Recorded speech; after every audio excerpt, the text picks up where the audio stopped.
క్రితమే పవన్ కళ్యాణ్ కొండగట్టు బయలుదేరి వెళ్తున్నారు. తొలిసారిగా డిప్యూటీ ముఖ్యమంత్రి, ఆంధ్రప్రదేశ్ డిప్యూటీ ముఖ్యమంత్రి హోదాలో ఆయన మొదటిసారి వెళ్తున్నారు. అయితే ఇప్పటికే 3 సార్లు ఆయన అంజన్న సన్నిధికి వెళ్ళారు.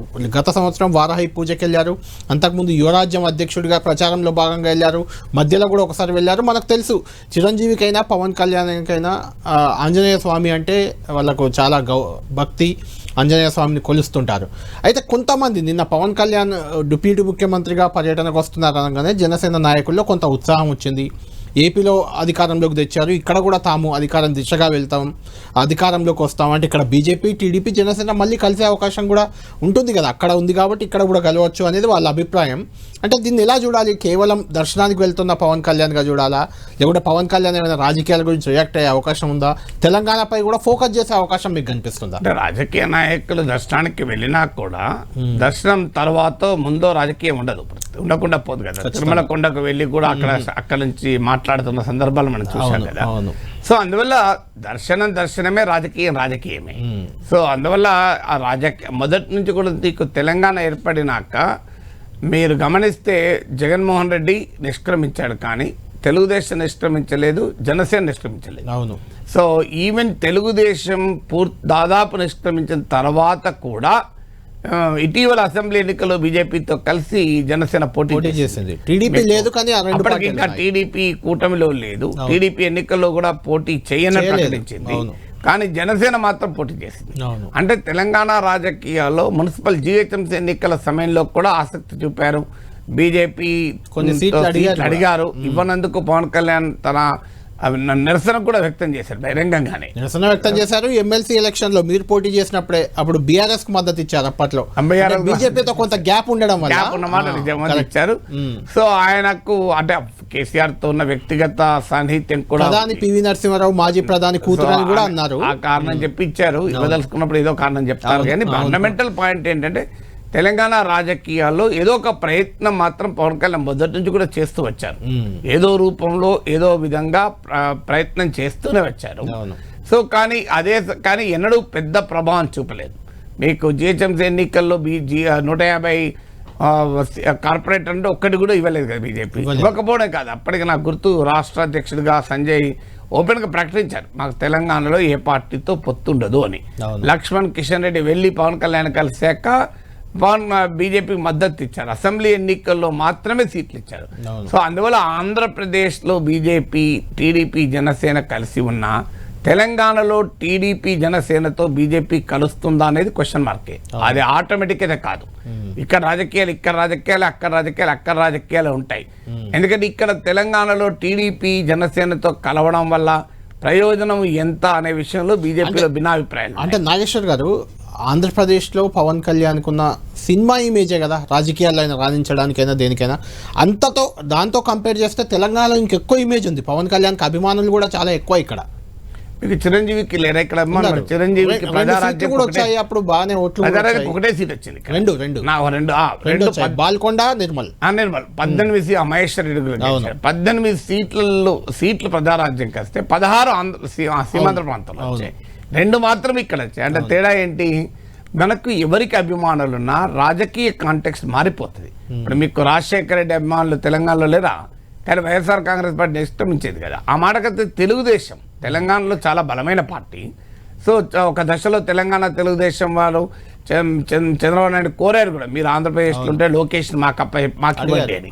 సో అడిగారు, కానీ బట్ ఫండమెంటల్గా పవన్ కళ్యాణ్కి ఓటు వేయడం వేరు, పవన్ కళ్యాణ్ మనుషులకు ఓటు వేయడం వేరు. ఇప్పుడు అక్కడ ఆంధ్రప్రదేశ్లో పవన్ కళ్యాణ్ అభిమానులు పవన్ కళ్యాణ్కి ఓటేస్తున్నారంటే, జనసేనకి వేస్తున్నారంటే పవన్ కళ్యాణ్ ఉప ముఖ్యమంత్రి చేస్తానికో ముఖ్యమంత్రి చేస్తానికో వేస్తున్నారు. తెలంగాణలో పవన్ కళ్యాణ్ ఎప్పుడు ముఖ్యమంత్రి కాడు. సో అందువల్ల అక్కడికి ఇక్కడ తేడా. అందుకే ఇప్పుడు మీకు తెలుగుదేశం కూడా దెబ్బతినడానికి కారణం అది. నువ్వు ఎన్ని చెప్పినా చంద్రబాబు నాయుడు తెలంగాణ ముఖ్యమంత్రి కాడు కదా. సో తెలుగుదేశం అభిమానులకు ఉన్న సమస్య ఏంటంటే, చంద్రబాబు నాయుడు మనిషి ఎవరైనా ఇక్కడ కావాల్సింది చంద్రబాబు నాయుడు కాదు కదా. అందుకే మీకు మారిన పొలిటికల్ కాంటెక్స్ట్లో సీమాంధ్ర మూలాలున్న రాజకీయ నాయకులకు తెలంగాణలో ఎంత అభిమానులు ఉన్నా అది రాజకీయంగా టర్న్ కాలే. అది ఎగ్జాంపుల్ మీకు YSR Congress example, TDP example, ఇద్దరు ఎగ్జాంపుల్ మనకు కనబడుతుంది. అంతకుముందు చిరంజీవి ఎగ్జాంపుల్ కూడా కనబడుతుంది. అంటే ఉమ్మడి రాష్ట్రంగా ఉంటే డెఫినెట్గా ఆ ఉమ్మడి రాష్ట్రంలో చంద్రబాబు నాయుడుకు, జగన్మోహన్ రెడ్డికి ఈవెన్ చిరంజీవికి అందరికీ అభిమానులు ఉండొచ్చు. సో ఆ ఉమ్మడి రాష్ట్ర రాజకీయాలు వేరు, తెలంగాణ వరకు వచ్చే రాష్ట్ర రాజకీయం వేరుంటుంది. సో అందువల్ల పవన్ కళ్యాణ్ జనసేనను మొదటి నుంచి తెలంగాణలో నడిపించాలని చూసిన వైసీపీ టీడీపీ రెండు పార్టీలు, వైసీపీ కూడా మీకు 2014లో గుర్తు, నాకు మనకు పొంగులేటి శ్రీనివాసరెడ్డి వైసీపీ తరఫున ముగ్గురు ఎమ్మెల్యేలు ఒక ఎంపీ, అవును, ఒక ఎంపీ గెలిచారు. తెలుగుదేశం అయితే ఇంకా అపూర్వ విజయం. 2014లో తెలుగుదేశం పార్టీ 15 ఎమ్మెల్యే ఎంపీ సీట్లు గెలిచారు. మల్కాజ్గిరి నుంచి మల్లారెడ్డి గెలిచాడు. 15 బీజేపీ గెలిస్తే 15 టీడీపీ గెలిచారు. ఒక రకంగా కాంగ్రెస్ తో దగ్గర వచ్చారు TDP BJP combine. So BJP కన్నా కూడా 3 రెట్లు ఎక్కువ గెలిచారు. సో అందువల్ల సిటీలో మొత్తం టీడీపీ గెలిచారు. అప్పుడు రేవంత్ రెడ్డి, దయాకర్ రావు చాలా పవర్ఫుల్ ఫోర్స్ టీడీపీ. అంటే 2014 చాలా కీలకం కదా, ఎందుకంటే రాష్ట్ర విభజన జరిగిన తర్వాత. సో పెద్ద ఎత్తున తెలుగుదేశం పార్టీ 2 కళ్ళ సిద్ధాంతం అని అటాక్ గురైన తర్వాత ప్రజలు నిజమే ఓట్లు వేసారా లేదా? తెలంగాణ సమాజం తెలుగుదేశానికి ఓటేసింది. వాళ్ళు కంటిన్యూ చేసి పోరాడితే ఎలా ఉండేది. 2018కి వచ్చే వరకు 2 సీట్లు వచ్చి వాళ్ళంతా బీజేపీలో బీఆర్ఎస్ లో చేరారు. సో అందువల్ల రాజకీయంగా ఇంత ఉన్న బేసిక్ కాంటెక్స్ట్ మారుతుంది.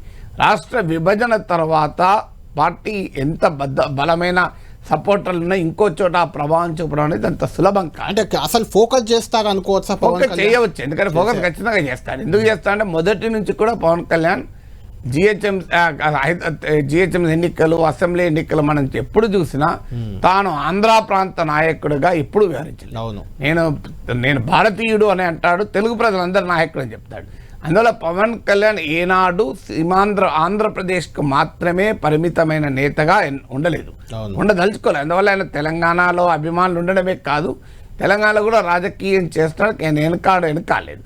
అందులో ఆయన ఆంధ్రలో ఏమీ లేనప్పుడు, అంటే ఆయన కూడా ఎమ్మెల్యేగా గెలవనప్పుడు, ఒకటే ఒక ఎమ్మెల్యే సీటు గెలిచిన రోజుల్లో కూడా తెలంగాణలో రాజకీయం చేస్తాను కానీ చేయనలే.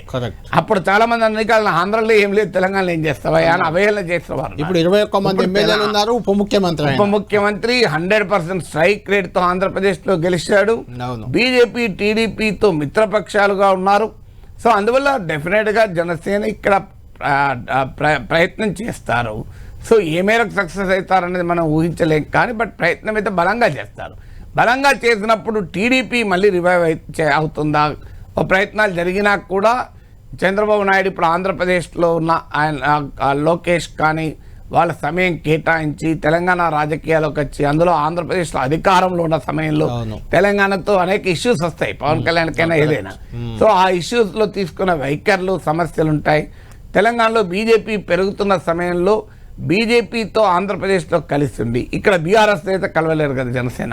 కేసీఆర్తో ఎంత ప్రత్యేకమైన అభిమానం ఉన్నా, అనుబంధం ఉన్నారు కనుకనే మీరు ఇంతకుముందు గుర్తు చేసినట్టు 2021 శాసనమండలి ఎన్నికల్లో బీఆర్ఎస్కు మద్దతు కూడా ఇచ్చాడు పవన్ కళ్యాణ్. కానీ బట్ స్టిల్ అక్కడ ఎంత రాష్ట్రం వేరని చెప్పినా ఆంధ్రప్రదేశ్లో బీజేపీతో కలిసి ఉండి, కేంద్రంలో ఎన్డీఏలో ఉండి, తెలంగాణలో మాత్రం ఎన్డీఏలో ఉండము అని అనరాదు. అంటే బీఆర్ఎస్ ఎన్డీఏలో పోయినప్పుడు ఆటోమేటిక్ గా చెప్పలేము. కానీ దానికి బీజేపీ సిద్ధంగా ఉంటుందా అనేది క్వశ్చన్. అది 2028 వరకు తెలుస్తుంది. ఇప్పుడు తేలే అంశం కాదు. సో అప్పుడు ఉన్న సిచ్యువేషన్ బట్టి ఏముంటుందనేది మనం ఇప్పుడు చెప్పలేము.